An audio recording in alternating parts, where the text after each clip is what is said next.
Senhor Jesus, mais uma vez nos encontramos aqui reunidos em Teu nome, a fim de prosseguirmos com o nosso estudo do Evangelho segundo o Espiritismo. Agradecemos, Senhor, a Tua ajuda, a Tua presença, a presença dos companheiros espirituais que nos ajudam nessa tarefa, e te rogamos, Senhor, que a Tua bênção possa ser estendida sobre todas as pessoas do nosso planeta, e em especial todas aquelas que desencarnaram por conta da Covid e todas aquelas que estão acometidas pela doença, Senhor. Nós, Senhor, pedimos a Tua paz, a Tua harmonia, para que o nosso trabalho possa correr na mais perfeita paz e tranquilidade. Sendo assim, Senhor, nesse estado de paz, harmonia e tranquilidade, pedimos a permissão para dar por iniciado o nosso trabalho de leitura da noite, rogando que a Tua paz permaneça conosco, hoje, agora, amanhã e sempre. Que assim seja. Muito bem, meninas, nós estamos estudando o capítulo Bem-aventurados os aflitos. E as nossas aflições, que todos nós temos, umas menores, outras médias, outras maiores, e essas aflições, como eu já falei anteriormente, e continuo repetindo, são elementos capazes de nos dar um empurrãozinho para a nossa evolução. Beleza? Então, vamos lá ler o item 13. O homem pode suavizar ou aumentar o amargor de suas provas, conforme o modo por que encare a vida terrena. Tanto mais sofre ele, quanto mais longa se lhe afigura a duração do sofrimento. Ora, aquele que a encara pelo prisma da vida espiritual apanha, num golpe de vista, a vida corpórea. Ele a vê como um ponto no infinito, compreende-lhe a curteza e reconhece que esse penoso momento terá presto passado. A certeza de um próximo futuro mais ditoso o sustenta e anima. E, longe de se queixar, agradece aos céus as dores que os fazem avançar. Bom, aqui, as nossas aflições, né? Como eu falei um pouquinho antes, elas nos fazem avançar. Elas são os elementos. Aliás, a dor, os sofrimentos não são punitivos, são educativos. Ou seja, quando nós somos espíritos rebeldes ainda, o que acontece? Aí aparece o quê? Aparece um probleminha de saúde, aparece um problema de família, aparece um problema financeiro, aparece um problema no trabalho, aparece uma pandemia e por aí vai. São inúmeros e grande número de problemas que a gente pode enfrentar no decorrer da nossa vida material, que isso ocorre por conta das nossas imperfeições e por conta, logicamente, das imperfeições do planeta. Ou seja, o planeta é imperfeito porque nós somos imperfeitos. Nós estamos no período de provas e expiações, onde esse provas e expiações significam sofrimentos e dores. E todos nós passamos por esses sofrimentos, por essas dores, exatamente por conta dos nossos débitos com as leis divinas. E a lei divina vai nos cobrar mais cedo ou mais tarde, porque ela está escrita na nossa consciência, segundo o Livro dos Espíritos, na questão 621, diz que a lei divina está escrita na nossa consciência, e essa nossa consciência vai nos cobrar, mais cedo ou mais tarde, as coisas que nós fomos de encontro a essa lei. Ou seja, os nossos defeitos, né, as nossas más atitudes, o emprego errado do nosso livre-arbítrio. Então, continuando aqui. Contrariamente para aquele que apenas vê a vida corpórea, interminável lhe parece esta, e a dor o oprime com todo o seu peso. Daquela maneira de considerar a vida, resulta ser diminuída a importância das coisas deste mundo, e sentir-se compelido o homem a moderar seus desejos, a contentar-se com sua posição, sem invejar a dos outros, e receber atenuada impressão dos reveses e das decepções que experimente. Bom, o que a lei nos diz, e a doutrina espírita confirma, é que nós devemos moderar os nossos desejos. Todo dia a gente deseja alguma coisa. Já perceberam isso? Todo dia. E os nossos desejos são inúmeros. A gente deseja tudo o que for possível. Inclusive as coisas do vizinho, da vizinha, do amigo, da amiga, né? A mulher do vizinho, o marido da vizinha, o carro do vizinho, o carro da vizinha, a casa do vizinho, etc, etc. Então, minhas amigas, moderar os desejos nada mais é do que sair ou diminuir as influências negativas das nossas imperfeições. Agora, quem não deseja alguma coisa todo dia? A gente deseja uma boa casa, a gente deseja um carro, a gente deseja bons filhos, a gente deseja bom emprego, a gente deseja bom salário.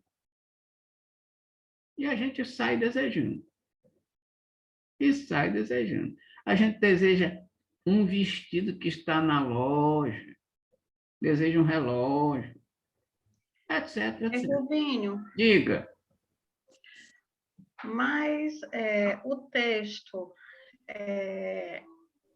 o que eu compreendo do texto não é que a gente não possa, por exemplo, metalizar aquilo que a gente quer e, em cima desse pensamento, você traçar um plano para alcançar aquilo que você deseja, mas eu vejo como o desejo maldoso, o desejo sem ação, o desejo sem trabalho, que é um desejo doentio, né? Você quer a casa do vizinho, mas você não quer trabalhar para ter a casa que o vizinho tem, né? Ou seja, é o desejo invejoso, o desejo doentio. Você deseja o marido da amiga e não valoriza o marido que você tem, né? Ou não busca ter algo melhor, simplesmente fica na... Duda, por gentileza, filha. Simplesmente fica na linha da ociosidade, do querer sem batalhar, do desejar sem esforço. Não seria isso? Exatamente. O que a gente está falando aqui é o desejo que não é sadio, salutar. O desejo que... Tá, eu já estava preocupada. Não. Se eu estou errada em querer ficar Logicamente. milionária, que eu trabalho todo dia para isso, meu Deus. Não tem nada errado da gente desejar uma casa e buscar, trabalhar para buscar, para ganhar, para conseguir. Não tem nada errado. O que nós estamos comentando são os desejos desviados, os desejos negativos. E exatamente como tu falaste. Né? Exatamente como tu falaste. Muito bem. Continuando. Eu sei por que tu pensou isso, viu, Silvanilde? Olha, quem está falando aí é a Marlu. Te cala, Marluz, te Eu cala. entrei quietinha aqui, vocês já estavam aí Marlu. Na discussão eu fiquei quietinha. Muito bem. Então, lá vai. Continuando o texto. Daí tira ele uma calma e uma resignação, tão úteis à saúde do corpo quanto à da alma, ao passo que, com a inveja, olha só, o ciúme e a ambição, voluntariamente se condena à tortura e aumenta as misérias e as angústias da sua curta existência. Pronto, ô Silvanildo. Ele está dizendo aqui, são os desejos de inveja, de ciúme, de ambição desmedida e tal, que esses vão apenas piorar a nossa situação, aumentar as nossas angústias, as nossas misérias e as nossas aflições. Certo? Então, não vamos confundir uma coisa com a outra. Né? Continuando. O suicídio é loucura. A calma, item 14. E a resignação auridas da maneira de considerar a vida terrestre e da confiança no futuro dão ao espírito uma serenidade que é o melhor preservativo contra a loucura e o suicídio. Bom, a vida futura. Aqui, só se pode estar numa condição dessa quando a pessoa acredita numa vida futura. Porque tem gente que não acredita nessa vida futura. Acha que a vida é só isso aqui, acabou, morreu, acabou. Então, para que a gente tenha essa condição de serenidade, é necessário que a gente, né, acredite, tenha certeza de uma vida futura, tenha certeza que após a morte existe uma outra vida, e que nesta outra vida nós estaremos num plano bem mais interessante, bem mais real, etc. Então, precisamos, aí sim a gente tem a condição de se resignar com os problemas, ter serenidade para tocar a vida continuamente, sem se desesperar. Isso. Ou seja, o Espiritismo, a doutrina espírita, nos dá esse suporte. Ele nos diz que existe uma vida futura. Nos diz também que nós devemos ter desejos sadios. Nos diz também que nós precisamos acreditar nesta vida futura a fim de que a gente se resigne com os nossos sofrimentos. Eu vejo que o Espiritismo até nos freia. Sim. Porque, ao contrário daqueles que dizem assim, deixa eu fazer hoje, que amanhã eu não sei se eu vou acordar viva, né? Nós já dizemos assim, deixa eu frear hoje, porque se eu acordar do outro lado, o negócio é pior. Mas aí, isso. Quando acorda do outro lado o negócio é pior, é porque a pessoa não se comportou bem nesta vida. Pois é, por isso que a gente fica naquela, deixa eu frear aqui, deixa eu ter calma, deixa eu conter meus impulsos animalescos, porque senão... Pois é. Senão a coisa pega do outro lado. E o que nós estamos falando aqui é para o pessoal, né, relativamente comportado, contém seus desejos, acredita na vida futura e tenta frear ou freia os seus impulsos negativos. Porque isso é que atrapalha a nossa vida futura. Continuando. Com efeito, é certo que a maioria dos casos de loucura se deve à comoção produzida pelas vicissitudes que o homem não tem a coragem de suportar. Ora, se encarando as coisas deste mundo da maneira porque o Espiritismo faz que ele as considere, o homem recebe com indiferença, mesmo com alegria, os reveses e as decepções que houveram desesperado noutras circunstâncias. Evidente se torna que essa força que eu coloco acima dos acontecimentos lhe preserva os abalos da razão, os quais, se não fora isso, a conturbariam. Bom, então, É,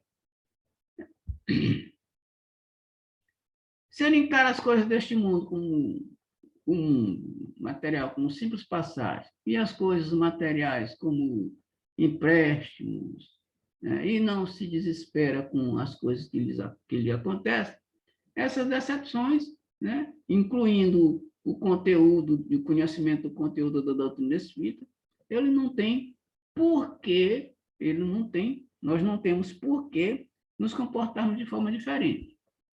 Se nos comportarmos de forma diferente, aí é obra do nosso livre-arbítrio.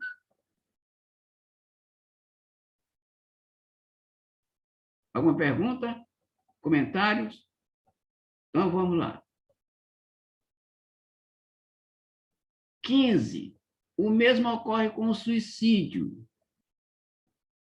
Postos de lado, os que se dão em estado de embriaguez e de loucura, aos quais se pode chamar de inconscientes, é incontestável que tem eles sempre por causa um descontentamento, quaisquer que sejam os motivos particulares que lhe apontam. Então, a pessoa que quer se suicidar, ele tem um motivo. Está descontentado com alguma coisa. Perdeu o emprego, foi decepcionado, a mulher largou ele, a namorada largou. Né? Ou ficou na falência, ou problema de família, etc, etc. Então, a pessoa tem um motivo, e esse motivo o deixa insatisfeito, e se ele não tem conhecimento da doutrina, ele pode acabar numa depressão, e dessa depressão pode ser induzido a se suicidar. Então, nós precisamos perceber de que o suicídio, aliás, a doutrina espírita nos diz, de que o suicídio nunca é uma boa. E, Rubinho, Diga. e ainda tem aqueles que, acometidos pela depressão, eles não chegam a cometer o ato de se suicidar, mas eles se suicidam inconscientemente porque eles simplesmente se entregam, né? Deixam que a depressão ela vai definhando até que o corpo não responde mais, que não deixa de ser um suicídio, né? Um suicídio inconsciente. É o seguinte, quando o camarada chega à depressão, é porque ele já se entregou, já está se entregando. E aí essa depressão o leva ao suicídio. O suicídio direto. O suicídio direto. Aí ele se entrega, já começou a se suicidar a partir daí, quando ele se entrega. E aí, cometendo o suicídio, são dois pontos graves para ele depois ter que arcar Porque com a lei de a Deus. gente, eu já assisti muitos casos assim. Por exemplo, a pessoa ela sofre de depressão e ela se descobre acometida por um câncer, que muitas vezes veio por conta do próprio estado emocional daquela pessoa. Sim. E ao se descobrir com câncer, ela prefere não lutar pela vida, se entrega completamente, entra num estado depressivo profundo. Ele não tem força de se matar, mas também não tem força para lutar contra aquela doença. E a doença avança no estado tão rápido que é impressionante, né? Então, você pega dois pacientes, um em estado depressivo e outro em estado de fé, né? Você pode, tem vários estudos, você pega dois pacientes com o mesmo estado de câncer, mesmo estado do adoecimento, um consegue reverter e até chegar à cura, e o outro morre em menos de uma semana, em um mês, que a família toma aquele susto, mas foi muito rápido, né? Não sabendo a família que o estado emocional daquele paciente foi o fator determinante para a morte acelerada dele, né? E aí, quando você não tem esse conhecimento da vida, eu digo assim que isso independe até de religião. Por exemplo, a minha mãe, ela teve câncer E o médico deu uma semana de vida para ela. A mamãe era católica apostólica romana, devota de Nossa Senhora. Em nenhum momento ela se entregou. Ela dizia que ela tinha uma fé impressionante. A mamãe viveu 6 anos sem que nenhum médico entendesse o que deixava a mamãe viva, porque mamãe não tinha mais rins, o fígado da mamãe está todo ferrado. O médico dela dizia assim, eu não entendo o que mantém tua mãe viva. Eu olhava para ele e dizia, a fé. Então, você pega um paciente terminal, com uma semana de vida, o médico falou para ela, ó, disse na cara dela que ela tinha uma semana de vida. Ela disse, o senhor vai morrer. Eu não. E ela viveu 6 anos e viveu bem. Já veio definhar mesmo no último mês de vida. Certo. Né? Então, eu acho que essa esperança, que ela não era espírita, mas ela entendia que existia algo mais. Eu achava interessante isso nela. Ela acreditava que tinha algo mais. E ela não se entregou de forma alguma.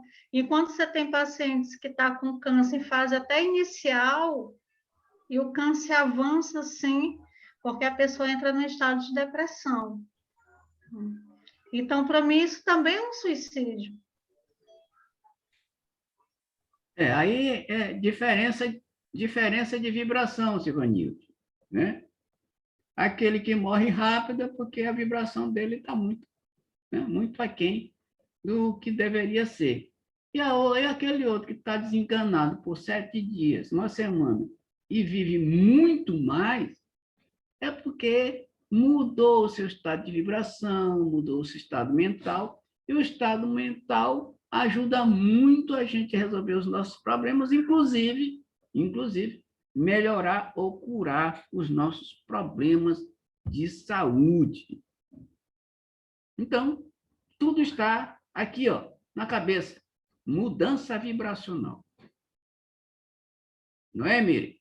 É. Verdade, gente, verdade. E o mais interessante de tudo, que a mamãe não pôde fazer nenhuma cirurgia, mas quando ela foi fazer a ressonância da pelvis, o médico perguntou se ela tinha feito alguma cirurgia. Ela era cheia de cicatriz cirúrgica, só cirurgia espiritual, mesmo sem acreditar, mas eu acho que ela chamava tanto os santos dela e os espíritos de luz vinham. Vinham fazer.